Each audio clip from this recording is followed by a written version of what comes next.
Uninsurable homes are creating a housing market time bomb in the UK, in the USA, and around the world. And we need to understand that because the consequences are enormous. The reality is that, of course, climate change is coming home to roost. That's what's behind this problem of uninsurable houses and uninsurable other properties, by the way, because this does also affect businesses. We thought that climate change would have an impact on us through things like rising temperatures or failing glaciers or crop failure, but no, climate change is actually going to force change onto the world because of the failure of financial markets. Uninsurable properties can't be insured. That will mean loans can't be repaid. This crisis could become a financial meltdown, and we need to understand this. Climate change is giving rise to all sorts of major changes in the observed patterns of behaviour within our weather. We're getting wildfires, floods, hurricanes, and heat waves. All of these are happening before we've even reached the point where 1.5 degree global warming change can really be said to have had a significant impact, and we're heading much higher. What's happening is that places that were once considered to be safe are now seeing unpredictable and extreme weather changes of a sort that are simply unprecedented. At the same time, the insurance industry, and anybody else come to that, are unable to predict what is happening because their models are out of date. And as a result of that, major reinsurers, the people who actually stand behind the insurance companies that we deal with, are pulling out of supplying insurance for some of the riskiest markets in the world, with the consequence that things like basic household insurance are no longer available to many people. There are areas where flood insurance is not available, fire insurance is not available, or quite simply, no insurance of any sort is available. This is happening in California, for example, where major wildfires are the risk. Also in the States, Florida and Louisiana are seeing significant hurricane risks. Texas and the Midwest are seeing increasing flood risks. In Canada, the problem is different. Well, only to the extent that the geographical location is obviously not the same as in the States. But floods and wildfires are in particular hitting British Columbia and Alberta. And in Australia, there is a massive problem, as we've seen on news broadcasts for some time now with regard to fires of all sorts. In Europe, the problem is just as real, but flooding is perhaps the biggest risk. In Germany and Belgium and the Netherlands, flooding has been a real problem since 2021. We've also seen this issue in the deep valleys in the south of France, where flooding has become a major problem. And elsewhere in Europe, the problem is of absolute bone dryness. The likelihood that we'll get fires is increasing as a result. In the UK, we have a significant problem. According to the Environment Agency, 1 in 6 houses in the UK is now at risk of flooding. That's happened in places which initially seem unlikely. Yorkshire and Cumbria have been hit badly. But so too have inland locations like Worcestershire, where it's so common that flooding now takes place that I suspect they can just roll out stock footage on television because the scene looks the same as the last time, which wasn't so long ago. And this isn't only because of deep flooding in the sense of rising sea levels, it's also because of surface water flooding.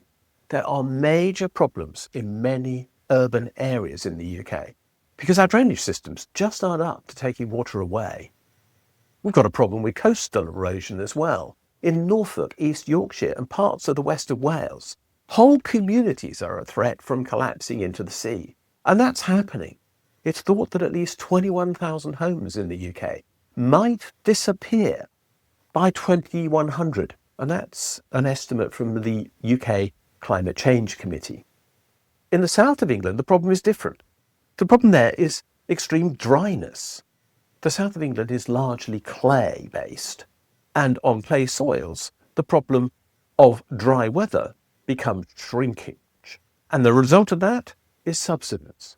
Already, many parts of the UK cannot get insurance cover for subsidence claims, and subsidence claims make your house literally unsaleable.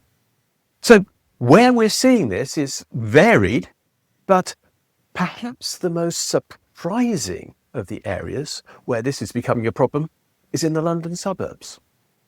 The flood risk map of England shows an enormous area of risk inside Yorkshire, and I mean inland Yorkshire there, around the Yorkshire coast, and then heading south all down the Lincolnshire coast, the whole of the Fens, where I live. And then it looks as if there are scattered areas of other risk in the rest of the UK, in particular, for example, around Romney Marshes, which is that red blob in the southeast of England. But if we just go into the southeastern London in a little more detail, what we can see is that all the most desirable postcodes in London are in fact subject to significant flooding risk. Anywhere near the River Thames could flood, and the Thames barrier might well not provide any protection. The risk to the Essex marshes may not be too significant. We might be able to dismiss the risk to Romney Marshes, but there are other centres of population there which are vulnerable. And when we look at London, this is a massive area of concentrated population, but also of wealth and also of bank lending. If the City of London was to be at risk, then we would see an enormous change in attitudes. And it is. The map shows it. And so we have a real financial risk implicit in this. The government has reacted in the UK. There is something called Flood Re, which is a reinsurance company set up by the government. It was created to cover houses built before 2009. But that is, of course, one of the problems. It does not cover new build houses, and too many of these are being created on floodplains where the flooding risk is really high.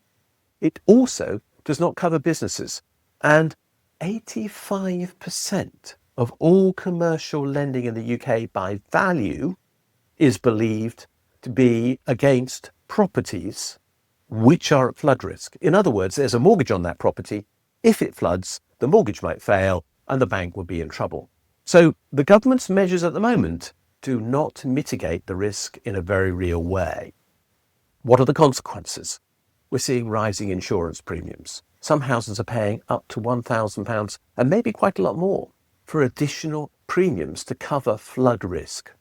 There's also some areas, and I've heard this about Doncaster, for example, where quite simply you can't get cover whatever you want to do. And in other places, specific risks, flood, subsidence or whatever, is not covered. And that basically gives rise to rejection for mortgages. The consequence is that households are becoming trapped in their homes. People cannot sell because their house cannot have insurance cover. And without insurance cover, nobody can get a mortgage to buy it. The result is literally stunted or blighted prospects for the people involved. They can't move, and social mobility is fundamental to well-being. There's also, of course, therefore, a risk for the mortgage lenders, the people who have already lent on these properties and who now find that these assets are effectively unsaleable and therefore they may not be able to recover their loans. This is suddenly making many bank balance sheets look very vulnerable. I've been in conferences where this has been discussed by bankers, and they all seem to have the naive belief that before this problem becomes too big, they'll all be able to offload their property portfolios onto somebody else who's unaware of this problem. To describe that as naive is absurd. This is a totally systemic risk for the banking industry that could hit it very hard and create another financial crisis. There's a problem for the government. Not only will it face claims under its flood reinsurance scheme, but there's a simple fact that it has a problem with regard to managing infrastructure. And this is just the infrastructure on the East Coast or in the west of Wales or wherever else there are direct flood risks. This is about intermittent risks as well. How is the government going to stop London flooding, for example?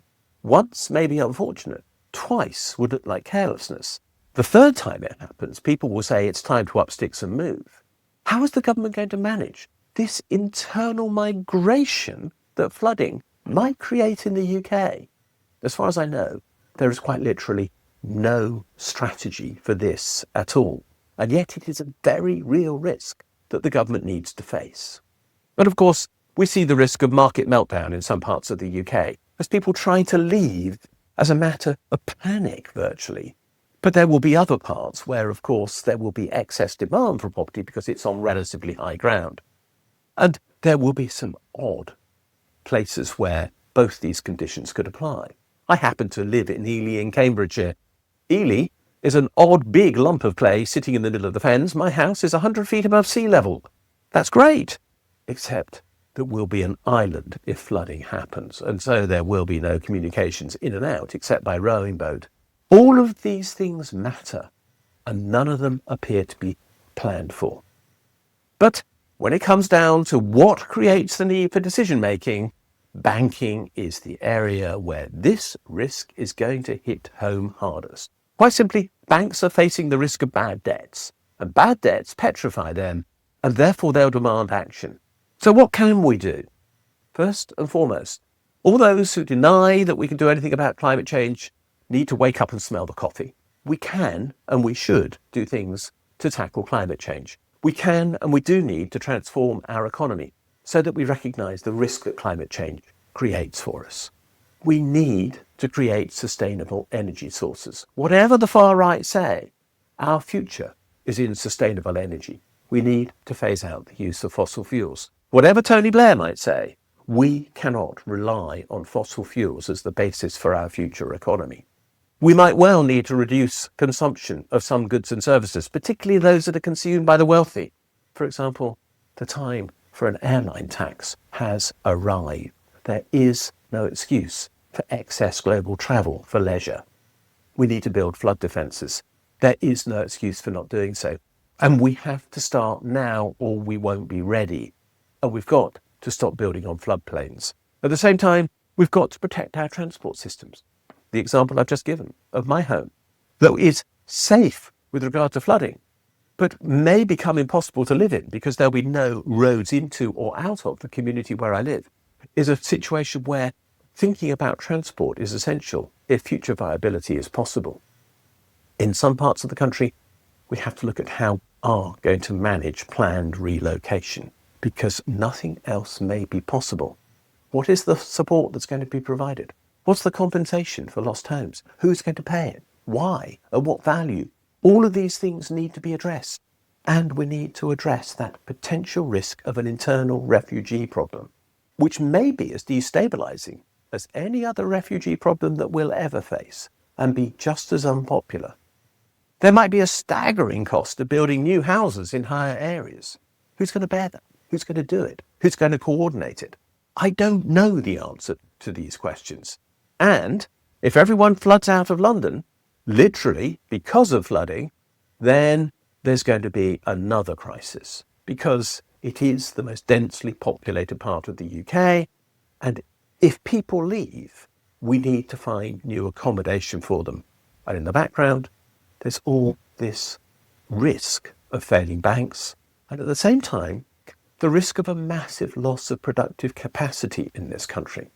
Because as I mentioned, so many commercial buildings are in flood areas. We literally face the risk of meltdown as a consequence of climate change. But it's not the temperature that's going to cause the problem. It's the water, the fires, and the drying out of our clay soils that is going to cause the problem in the UK. And around the world, variations on these themes will do exactly the same thing. As a whole, we face a crisis that we live in places which may no longer be sustainable. How is the world going to manage that? It's probably one of the biggest challenges that we now face. And as far as I can see, almost nobody's giving it the attention that it needs.